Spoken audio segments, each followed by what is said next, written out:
So I'll be reading Asha's story, which is based on Indian folklore and superstition. She had barely turned 14 when she was married off to an older gentleman from a neighboring village. Asha's parents thought it best to arrange the marriage of their only daughter so their 7 boys could finish school and assist in their small cattle farm.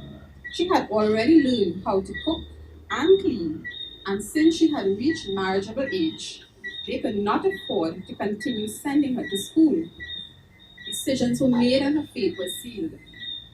Months later, she was living with her in-laws after a small wedding ceremony and a large dowry was given to the groom's family, who were also cattle farmers. Her husband decided right away that they would not have any children until she was older, and also because he wanted her to help his mother take care of his elderly grandmother. His nanny was bedridden after suffering a stroke and needed someone to bathe, change, and feed her, as well as be her companion.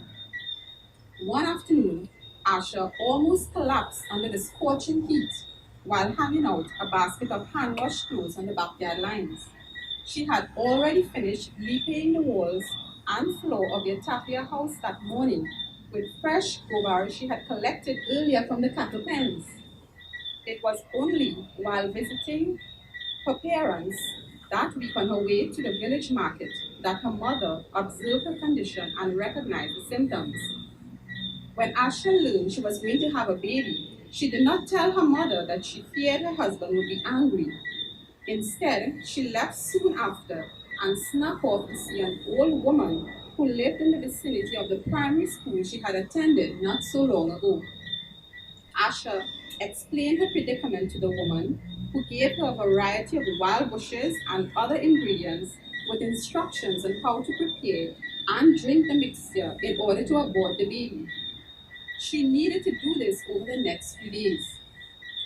Nothing happened after a week, so Asha returned to the old woman, who told her there was nothing more she could do other than to recommend she tell her husband and pray that he accepts the child. Asha waited for her husband to return that evening, rushing to the front door whenever she heard a voice or the tingling of a bicycle bell. Her husband turned up late in the afternoon when his shift ended at the sugar estate where he worked as a watchman. Asha removed his sandals and served him his favorite sada roti and curried godi with mango anchar. When he had finished eating, she told him about her pregnancy while observing his reaction.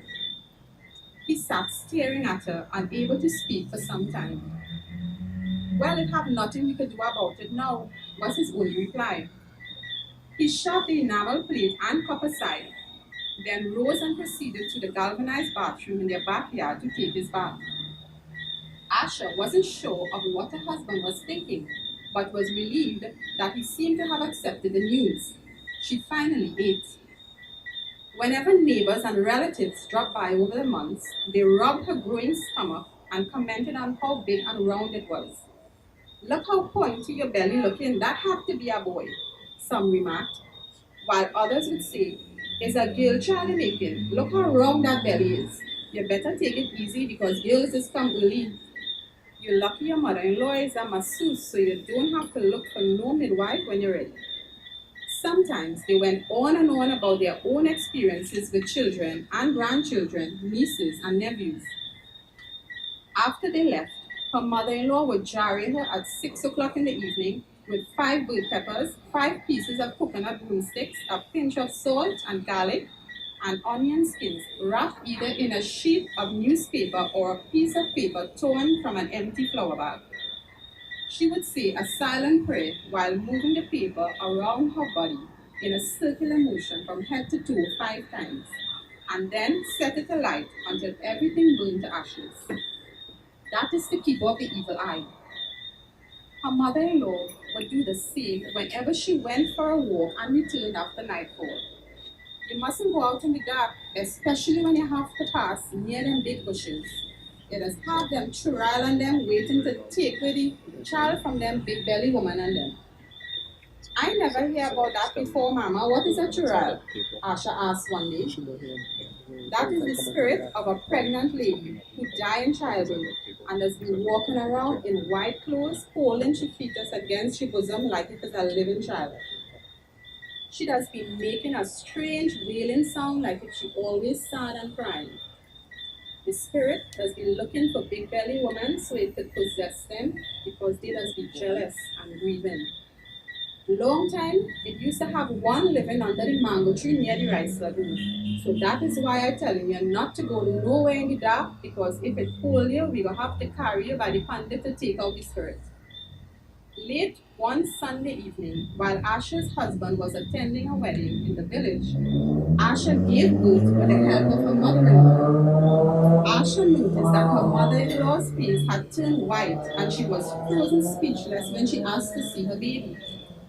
A villager who was waiting for Asha's mother-in-law to rub her son's Nara because he was complaining of belly pains after running around with his friends had seen everything through the window. Word quickly spread throughout the village that Rajwantia's daughter-in-law had given birth to a Rakas child. Asha's husband rushed home from the wedding after hearing the news, followed by scores of curious villagers. They saw that the Rakas had jumped out of the window and was hopping from barrel to barrel, finally standing still on top of the galvanize that served as a spouting to catch rainwater into the barrels. Asha's husband ran inside to find out what was happening and saw his mother seated on the ground holding her head and Asha shivering on the bed.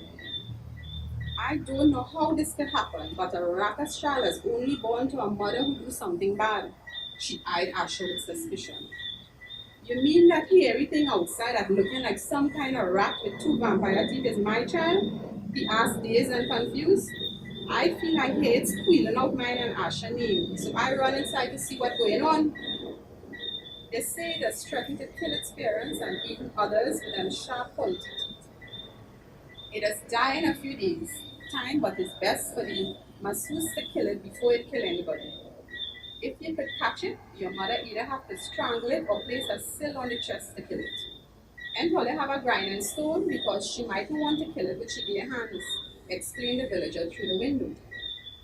Asha's husband ran outside and rounded up a few men to catch the Rakas that had now climbed onto the roof. When the men surrounded it, the Rakas poised itself to attack. Whenever the men came closer, it jumped further away from them. Some of the villagers looking on were screaming in fear. Others were cheering the men on, while a few were curious about what was happening. The men finally backed the Rakas to the edge of the roof, while a few waited on the ground.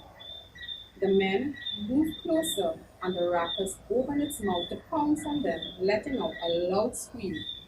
But instead, it lost its balance and fell flat on the stony ground. Everyone gathered around while maintaining a safe distance.